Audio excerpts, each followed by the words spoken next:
Yes. I want that. Oh, I need that. Gots to have that. I love my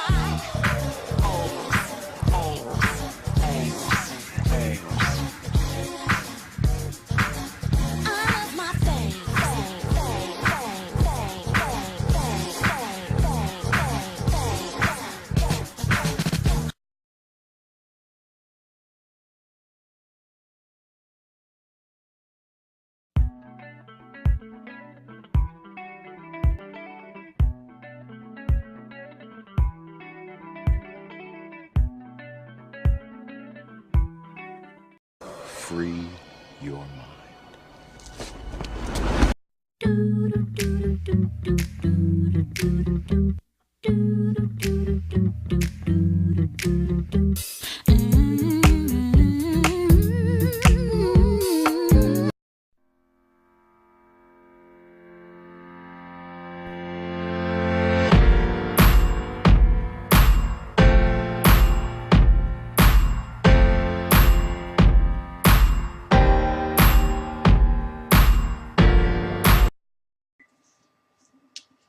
Yo, yo, yo, yo.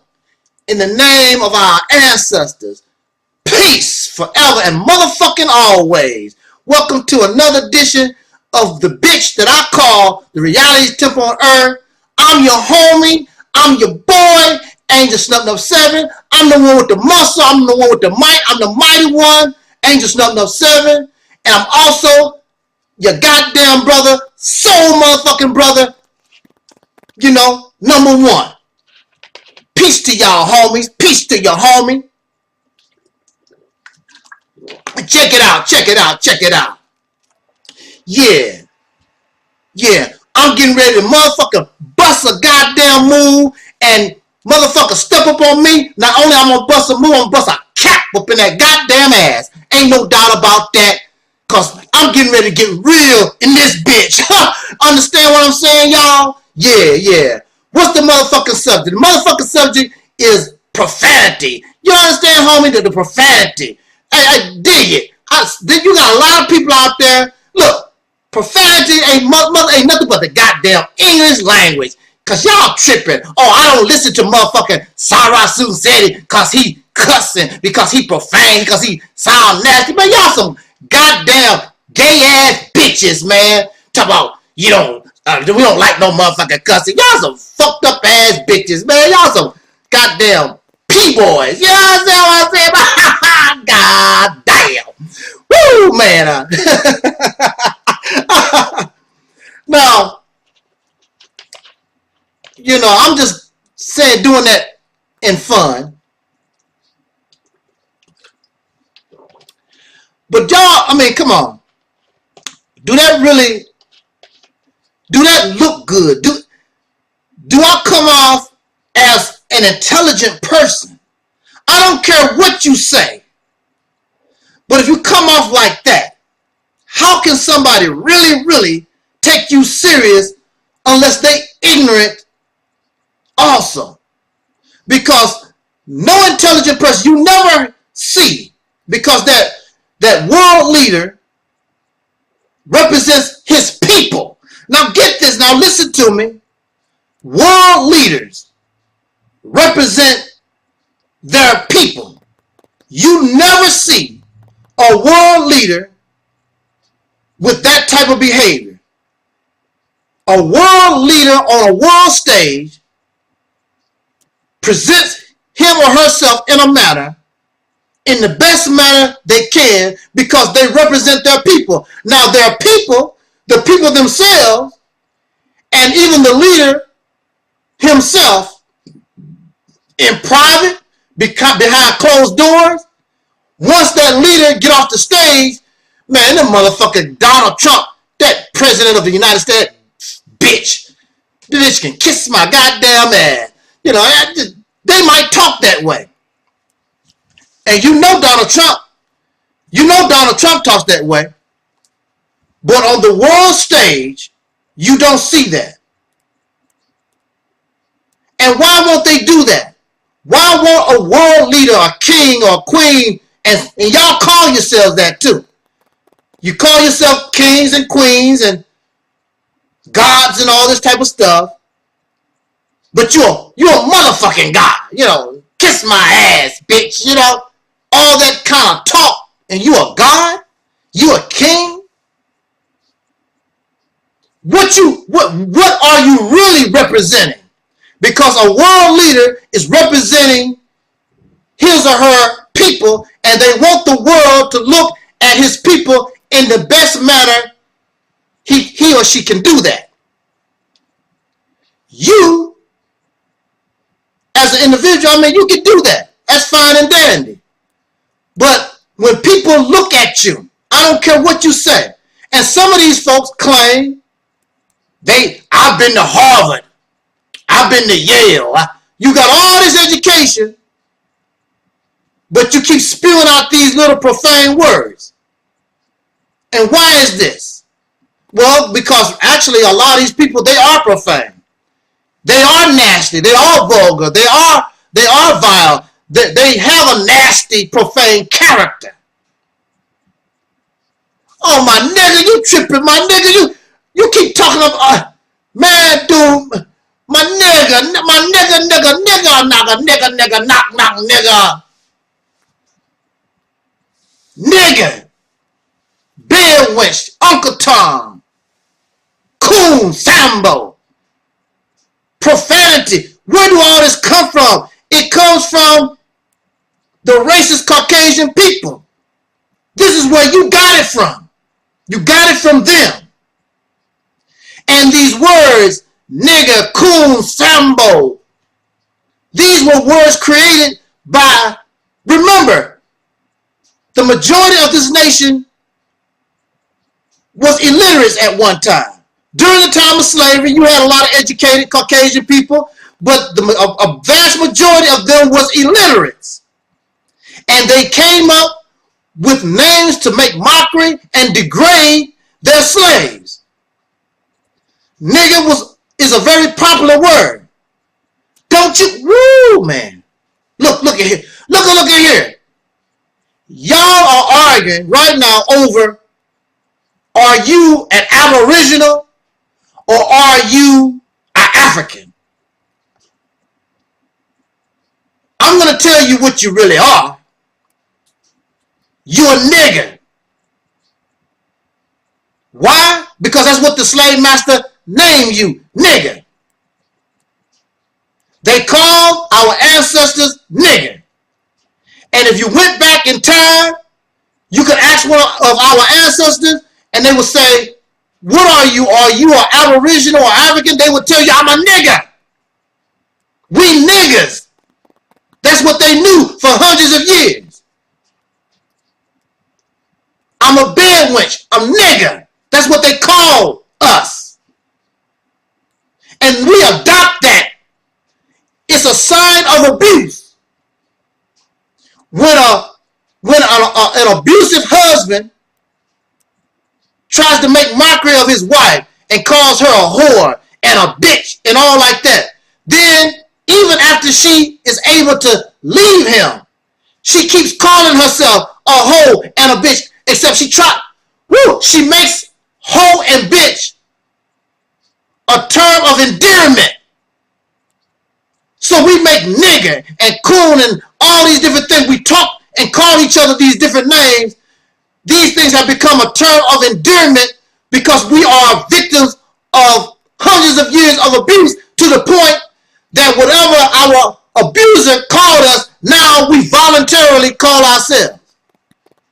And we embrace their ignorant, illiterate ass language, because profanity or cuss words come from those illiterates. That's where it comes from. And you are actually, all these people, especially somebody like young Pharaoh, you do your research and you know all this, and Sarah Soon said it, and you know all this. And you're supposed to be so smart. You do your research and your intelligence, but then you fall and you operate on this low level that your slave master gave you. I believe it's the ISIS papers by our soul sister Frances Cress Welsing, where she talks about the origins or the psychological meaning behind motherfucker, dick, pussy, all these words that we use that came from our slave master. You didn't get none of that stuff from no African. You didn't get none of that stuff from a black Christian. You didn't get none of that from a black Moor or a Hebrew Israelite or a black Muslim or none of that. You got it. We got it from our slave master. And now his words of abuse have become our labels of endearment. And we find joy. Some of us don't even mean any harm. Oh, come on, my nigga, you bitch motherfucker. You a bitch. You a boy, man. You a bitch. We smile. And we actually enjoy calling ourselves, using these nasty, vile, despicable words, this language that we learn from our slave master, passed down through the generations in this society. And I'm like, I was listening to one of these videos. I'm looking at the person who's supposed to be so intelligent, and they actually are proud and happy and have no problem with all this knowledge you claim that you have, but you're going to embrace a filthy language that came from an illiterate people. Some poor trash. And you embrace that. Wow. With all your knowledge, with all your wisdom and your understanding and your research and your information, and you're going to put some illiterate people on a high pedestal. It's just language, you say. Yeah, it's just language. It's the lowest of the language. The nastiest, the filthiest of the language. It's not the best. If you want to be the best, then use the best that is available. You don't go to the store and look for rotten apples. You go to the store and you look over the apples and pick out the best. When you go to the store and buy a shirt, you go to the store to find something that you like, the best that they got that you can afford, you get it. You try to go for the best. You don't try to go for the rotten, the worst. So when it comes to language, how come it's all right to use the filthiest, the nastiest, the most vile of the language that English presents? There's nothing wrong with that. But if somebody's wearing an old hand-me-down shirt, nasty shirt that's dirty and got spaghetti stains all over, whatever, you got a problem with that. Like, damn, my nigga, you filthy as a mug. You need to change your shirt, wash your clothes. But when it comes to your dirty ass mouth, that's all right. That's all right. So see, there's a problem in your thinking. And then some of these people turn around and talk about we have to be a righteous people.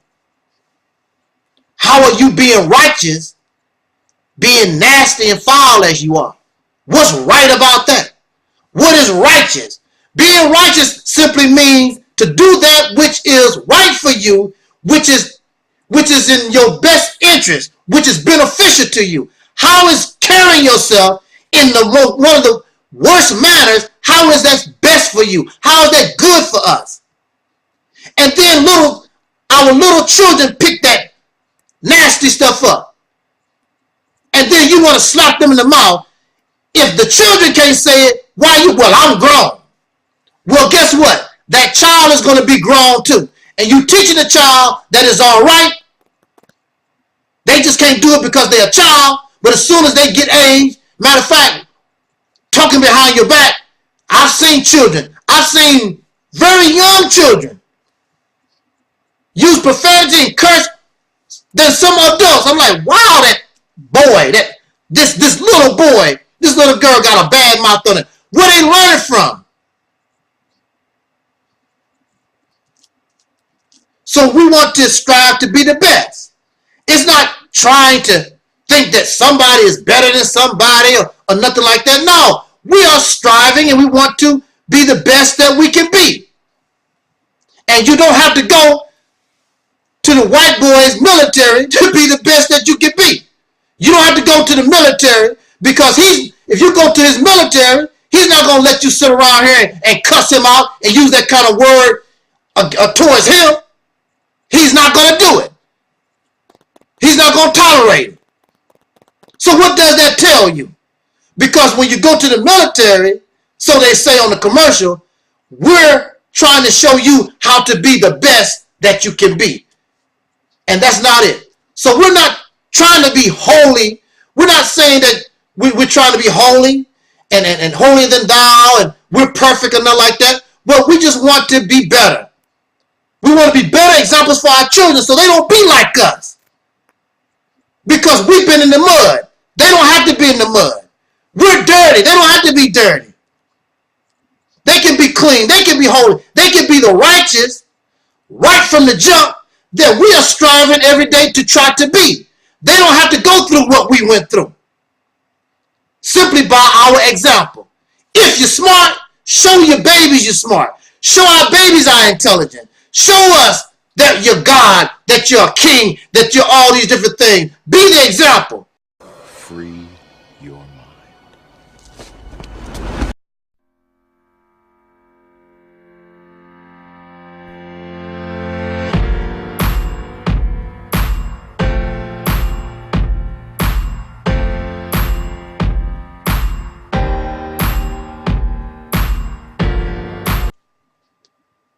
I just want to bring something to our attention so that we can use it for future reference when we are interacting with our leadership, we are interacting with our family members, and when they get to this point, we should show some type of concern, because clearly they are not thinking in their best interest, or either they just don't care. And many times, you know, folks just don't care. They don't care. They know that smoking cigarettes, you could get cancer, but I don't care. I enjoy smoking cigarettes, and that's what I'm going to do. I like drinking. I'm going to drink. I don't care how many DUIs I got. I don't care about all that. I feel good. It makes me happy. I do crack. I do heroin. I do opioids because it makes me good. I don't care if it kills me. I don't care how detrimental it is. I don't care. It makes me feel good. It makes me happy. It makes me feel good. So, you know, hey, when someone is determined to die, because that's what it is, it's like a suicide, there's not too much that you can do. However, we can recognize when this is happening and, you know, prepare for the funeral, the death of your loved one, because that is the path. I mean, okay, honestly, I mean, death is something that we all shall experience. We all have to face. That's not the point. The point is we are headed toward that end voluntarily, our own demise. And we are making our stay on this planet voluntarily. We are shortened. When we do drugs, when we eat bad and all these different things, do the drugs and alcohol and so much things that we do that make us feel good, and we know it's detrimental. I know I heard somebody say one time, they say, you got to die from something. At least I'm happy. I'm happy smoking my cigarettes and doing my crack and drinking my wine and whatever. I'm happy. So they say. I don't know. I guess you could be happy. I don't know. I can't comprehend how liquor and you know, drugs and you know, all these different things, how they make a person happy. But that's what I'm told, so I have to go by what people say. I was thinking about this, and it brought me to mind of the Honorable Minister Louis Farrakhan. It brought me to mind. Now, one may say, why do you care? Why do you care about what Louis Farrakhan do or what Louis Farrakhan don't do? I never said, and there's no video that you can bring where it was ever said that I had hatred for this man. Never. I just make observation and points and tell the real truth that this poor man had great potential, but he just didn't know what to do with that because he's a follower. He's not a leader. He needs somebody to direct him, show him what to do with that talent. But since that is not available, he does not have enough respect for nobody else to tell him nothing. So he's on his own. And so with all his talent, and some of you may be impressed by the small things that he has done for 40 years. He raised you and changed your life and all that kind of good stuff. You might be impressed. But this man actually had the potential to change the whole dynamics of this struggle for the so-called Negro or the descendants of slaves born in America with Aboriginal or African ancestry. But then too also, we do things, and as they say in religion, your blessing is taken away from you. I mean, to many of you, you may think that he's blessed, but he's not. He is doing some serious suffering, and the beginning of that suffering is punishment for his participation, whether he actually planned the death of our brother Malcolm X or not. He said some horrible things and he inspired murder. He has not made no attempt to apologize or show remorse or anything. So even though brother Malcolm X is not here, he does not have to live like Farrakhan do. Within the last few years, Farrakhan, not only from the races, but from the soul community, period. So many voices coming out against the Nation of Islam and this man. Whereas if we go back to the early 80s or even early 90s, Louis Farrakhan was on top of the world.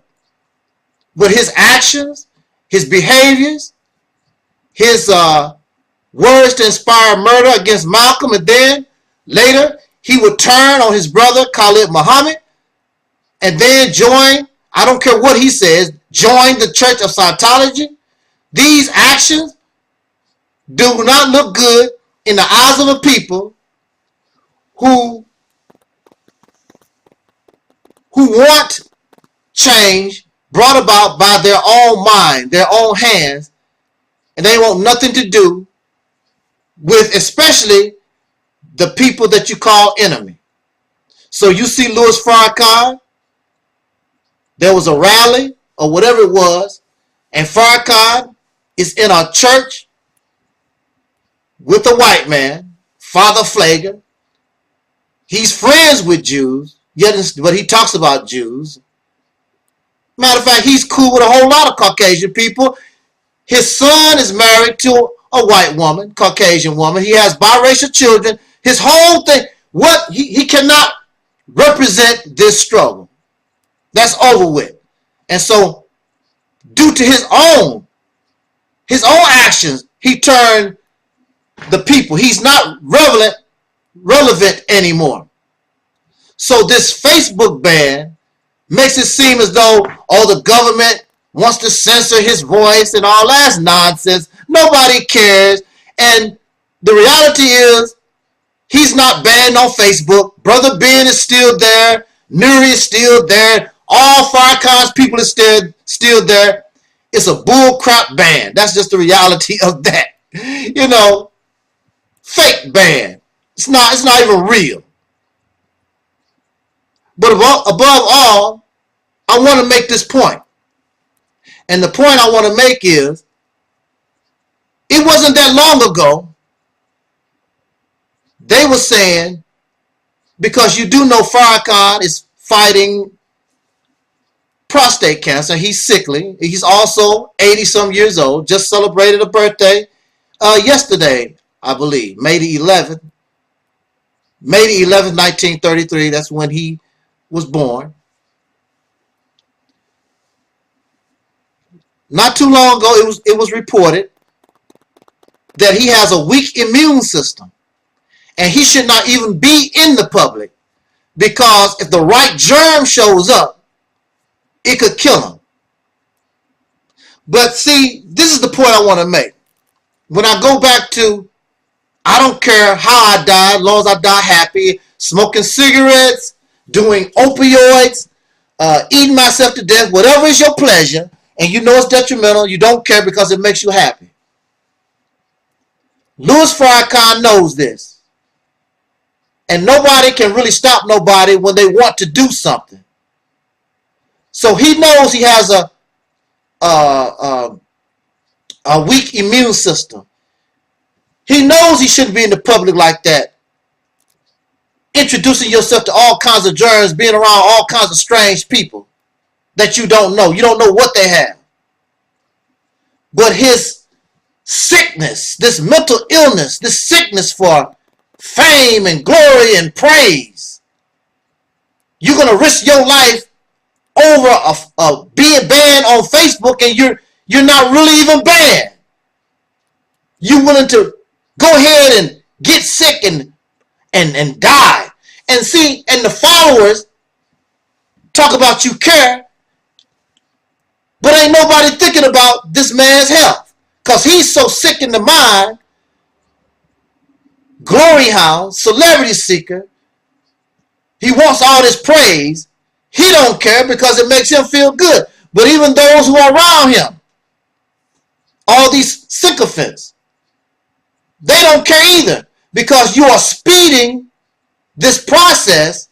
Whatever time left this man got, you are gambling that if he is exposed to the wrong germ, virus, he won't be able to fight it off. Not too long ago, I remember, not too long ago, they took him out of the public because his daughter said he has a weak immune system. Do you think you just all of a sudden get healed from something like that? You just don't get healed from that, especially when you're 80-some years old. I don't care how you feel. There are people that feel good and drop dead. Feeling good don't mean that you're healthy. Feeling good means you just feel good at that moment in time, and then there's a lot of people that feel good, healthy and everything, and they drop dead. But the point I just want to make is, and bring to example for us is simply that our sickness, this thing for praise or feeling good, even though it's detrimental, we're willing to risk our lives and gamble, regardless if it's celebrity or attention seeking, or whether it's smoking cigarettes or opioids or drinking or overeating or oversexing yourself or whatever it is that give you pleasure and make you feel good. It makes no difference. We're willing to gamble on that. And the people that claim that they love us do very little, and we watch these people, they just go and, on their way to the casket. I just wanted to make that point because I know, especially if I was close, this is supposed to be my leader. I know you want to see your leader, you want to hear him talk and all like that, but this man has been talking for years and years and years. You have plenty tapes and whatever. He really needs to be sitting back in the cut and rest and really come out in the public when there's really something. See, there's something you can't fight. You shouldn't fight all battles. All battles are not worthy of fighting. This Facebook ban, when you're really not being banned at all because you're still there, The presence is still there, so you're not really bad. That's not even worth coming out into the public. You have a weak immune system, and you mess around and get a virus. Then all of a sudden they said on the news, they said millions of Farrakhan is rushed to the hospital, emergency, and all that kind of good stuff. So I just wanted to bring that up. Give us something to think about. Free your mind.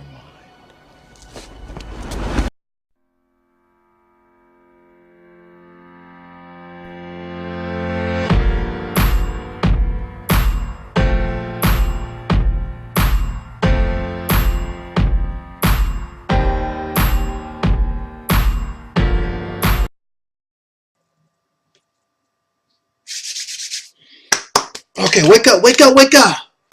Woo! You know, when I start off this way, it's a rant video. It's a different kind of rant video, but it's a rant video. I got something on my mind that grinds my gears. I just got to knock this dirt off my shoulder. How we want to start off? Now, what brings me to this rant is I was just walking and I looked upon the ground and I saw this. Let me show you. I saw this right here. I saw a dead robin. You say, well, you saw a dead bird, so what? I saw this dead robin. And I just stared at this robin. And while I stared at this robin, this video began to formulate. Because there's a message in this that you need to hear. Now, look at this robin. Dead robin. Now, when this robin was alive, even when this robin is dead, but when this robin was alive, this robin needed food to eat, breathe air. This robin has blood. So the question that I'm raising is, what makes you better or think that you're superior to this robin? Because you have blood, you breathe air, you need food, you hurt, you scream in pain, you get sad. Many of the things that this bird experienced while it was alive. And in the end, this is you. Whether you like it or not, and I know you don't, but this is you. So many of you truly believe that you are better than this bird. You're better than the dog and the cat and the squirrel and the moose and the bear and the whale and all the other life on this planet. You're better. You're better than this robin. Are you? My question is really, are you better? Truly, are you better than this robin? Well, let's see. The only difference, because you're just like this bird. Blood runs through your veins, you have a heart, you breathe air, you have lungs. What makes you different? The only thing that makes you really different than this bird is that you have an opposing thumb, which means that you're capable of building certain things. And you're supposed to have a superior intellect, a superior brain. But let us see how superior are you really better than this bird. Let's see this. Let's see if you better than this bird. I keep hearing y'all talk about evolution. There's a debate. Y'all debate over the Bible, what's that, creationism? God created all life and then there's evolution. You came from a monkey or whatever. Y'all argue about that stuff back and forth, back and forth. What difference do it make? What difference do it make where you come from? Because when it's all said and done, this is the result. When it's all said and done, it don't make no difference where you come from. Y'all want to sit around and try to be beautiful and we didn't come from no monkey. You want to try to pick and choose. You'll never know. But you do know and don't want to be compared to a monkey. It don't make no difference where you evolved from. But you want to feel as though you came from something great. But do you act like something great? You want to come from some kind of high place. But everything that you do is damn low. Everything that you touch is death. Only thing you do is bring pain and sorrow and destruction and hate. But you want to evolve from something great, something high, something truly evolved. And you think that you can escape death. The bird, when the bird dies, the bird has no soul. It just lives and dies. The grass just lives and dies. The tree just lives and dies. Everything on this planet lives and dies. But for some reason, nature, God is different. Bless you differently with your life. Everything you do is like any other animal on this planet. But when it comes to death, you can escape death. Nothing else on this planet can escape death except you. In your mind. In your mind, because the reality is that's the reality. And that scared the hell out of you. So in your imagination, because you cannot prove otherwise, in your imagination, you can avoid this. You can avoid all of this. When you die, you can turn into a ball of gas. You turn into some kind of energy and float throughout the universe. Some kind of conscious energy and float throughout the universe. You don't die. You live forever. You'll never be like this. You can avoid that. But your life, you live just the way the bird and the bear and the trees and any other life form, they live and they die. But you're special. Why would God treat you special?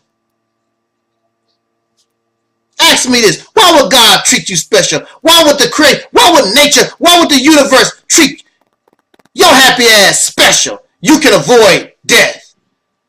When you die, you have a soul and you float to another planet or, another dimension or something like that. You can escape death. But for this robin can't escape death. You're better. You're great. How arrogant you are. Why should you get a pass? Why should we get a pass? When we who have this life, all this intelligence, but we don't act as though we have high intelligence. This robin and other life on this planet, you don't see them have a problem with pedophilia. They are not confused when it comes to their gender. They are not destructive to their environments. They are not warmongers. They're not dope fiends and drug addicts and alcoholics and rapists. And the list goes on and on. And you're supposed to have a high intelligence, but you don't act like you have a high intelligence. And you think, and you're going to escape death. Nothing's going to happen to you. You can escape death. because you're better. You'll never die. So where's the justice in the universe? Where in the justice, even in God, that God is going to allow you, who have some of the worst behavior of life, given the most intellect, the most intelligence, but you're nasty, you're foul, profane, and disgusting and despicable, your behaviors. But you get a pass. You get to live forever. You never die. You turn into gas, and you have a soul, and you fly to other universes and other dimensions. But you're the worst on the planet. The human being has caused this planet the worst pain, the worst destruction ever than any animal on this planet, the human being. And all life lives and all life dies, but you and me, for some reason, we don't evolve. For some reason, we just floated out of the sky as a whole human being. We didn't have to evolve from lower creatures, whether it's monkeys or from a goat or a turtle, however you evolve. Of course, we don't have nothing to do with that. And we never die. All life on this planet lives and dies. But you get a pass, and you have the most worst behavior on the planet ever. So this makes me question this God. Why shouldn't this bird be given another chance at life? This little bird acted and obeyed in the manner that it was created. This little bird. But this little bird dies, and that's the end. But for you and me, the worst, destructive, most hate-filled, violent, destructive life form on the planet, that is a matter of fact, it's a possibility this poor bird was shot with a BB gun or a pellet gun or something by human beings just running around killing for the fun of it, destroying for the fun of it, because I can. And you never be punished. I don't care if you do go to hell, you live forever. But this little bird just lives and dies. Everything lives and dies but the human being, because you're special. The worst life ever, and you're special, and you get to live forever. Really.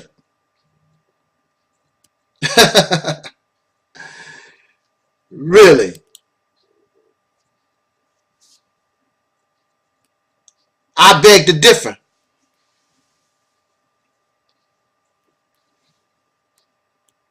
You die, you don't never die.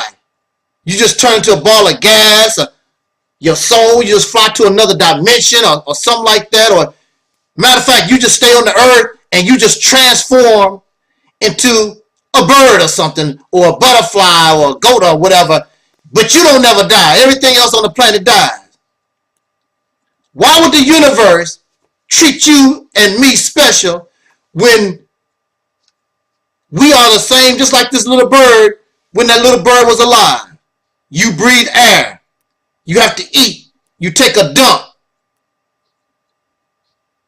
Why are you special?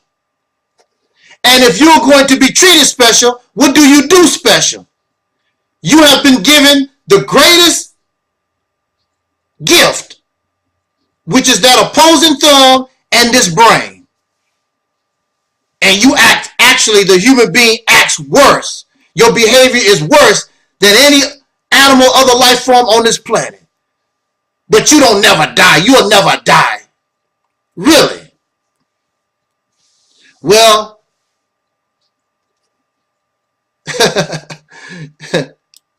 well, you keep thinking that. You keep thinking that. You have not even earned the right to life with our behaviors. In fact, what is happening right now is that the human being is on a path to destroy its own self. Other life dies because of some outside force, unable to adapt or whatever. But with all your intelligence and you so damn smart, the only life form that will actually self-destruct with all your brain. Oh, but you don't have to worry about that because you're going to go to hell or heaven or planet X or turn into a ball of gas and all this other nonsense. It's nonsense. So it don't make no difference what you evolve from. It's about where you're going. Free your mind.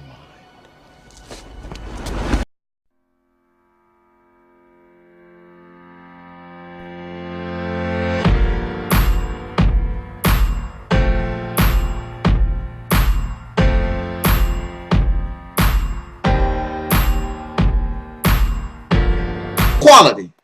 So when you talk about equality, many of you really don't want that.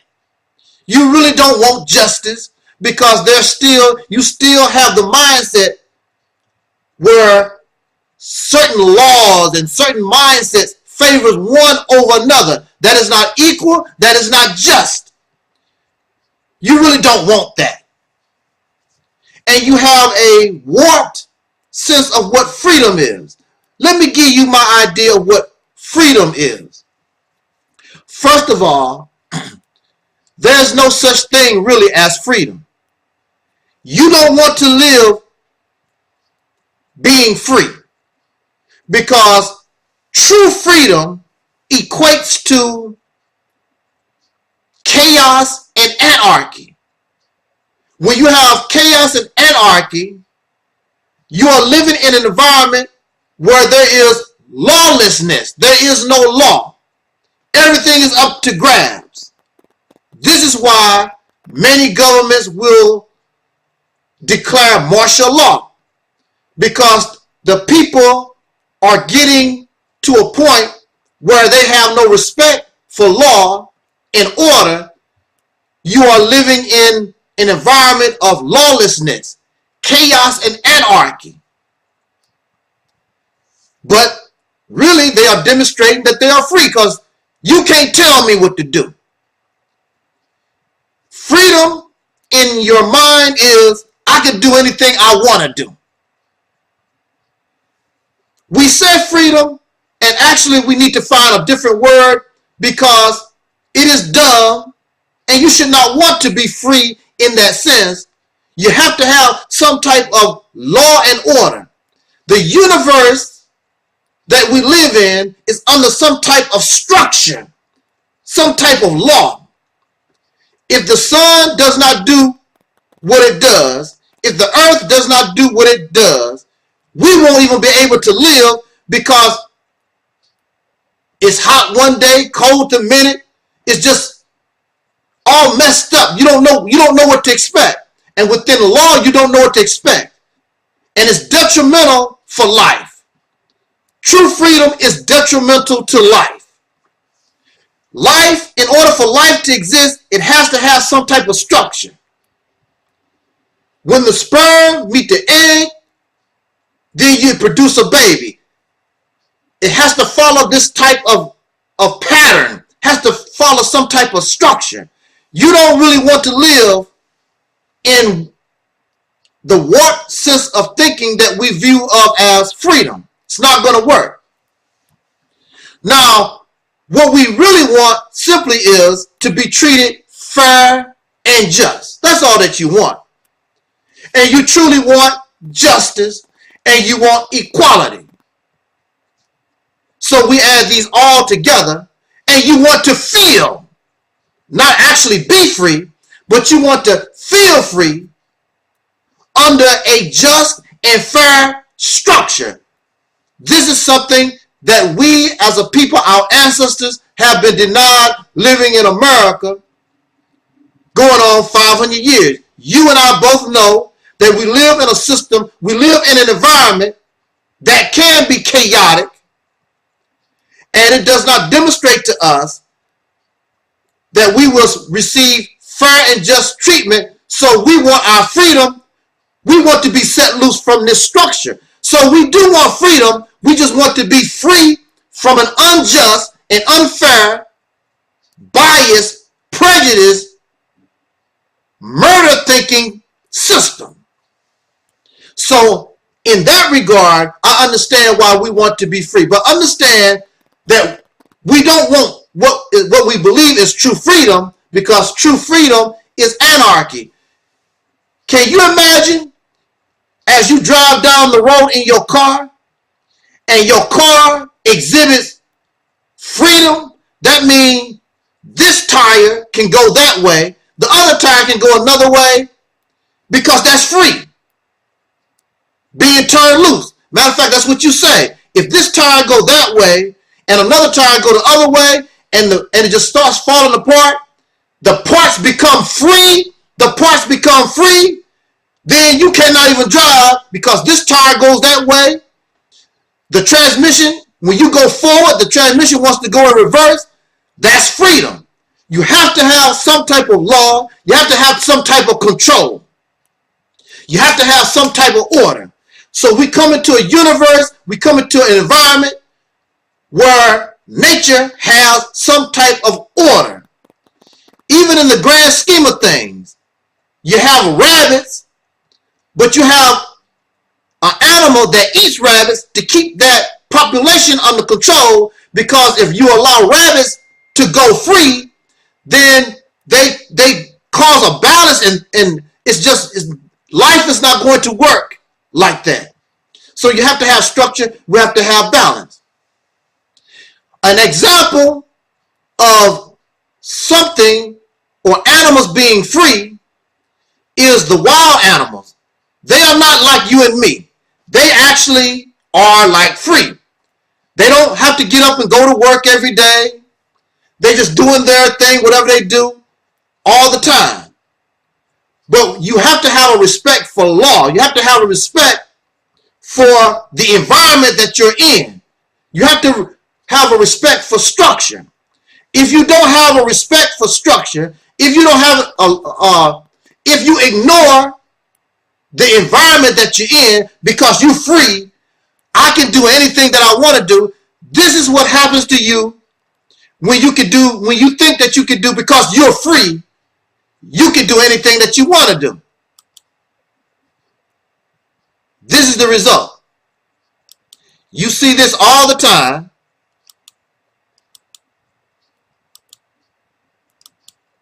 You see this all the time because this animal says, I'm free. So you don't have to respect this highway that cars are going back and forth every day. You don't have to respect that because I'm free. I can do anything I want to do. I can come out in the middle of the road and eat and play around and do whatever the hell I want to because I'm free. This is the result because you have no respect for your environment. This is what happens to you when you're free. We have no respect for law and order. So you enter a state of chaos. These animals think they can just do anything. This is what happens to you when you think you can do anything you want to do. I can walk wherever I want to walk and play wherever I want to play. I can eat anything that I want to eat. This is the result of your being free. Because I can do, you think, being free, I can do anything that I want.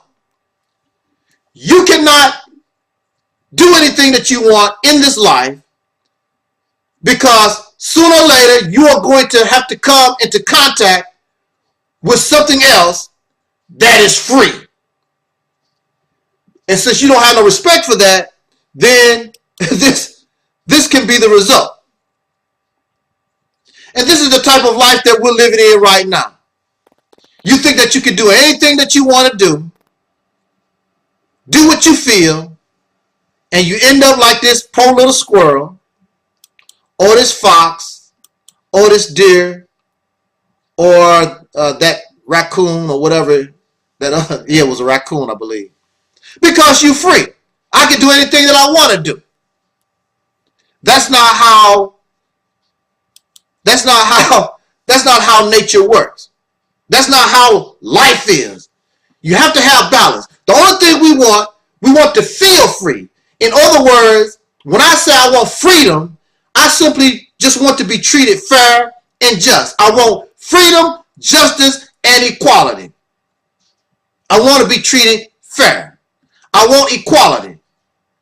A woman, even a child, is not beneath me. I respect that child, even though that child is young. I respect that child because that child was given life. I respect that woman. If she want to try, I understand our roles.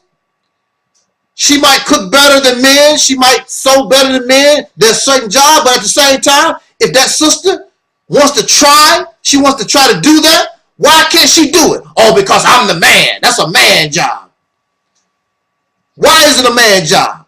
Because that's what you want. Because you want to put yourself in a position where you feel you're superior, and whenever you think that you're superior or better than anybody, whether it's a woman or a child, then you have just denied somebody fair treatment. You have denied them justice and equality, thus they don't feel freedom. So they would say, I want freedom, justice, and equality. But again, understand what freedom truly is. You can't do anything that you want to do. There has to be structure and order. Order in the family, order in the environment. There must be order in the universe. Because if there is not, you're going to end up in bad shape. With that said, jot down your comments and let's talk about it.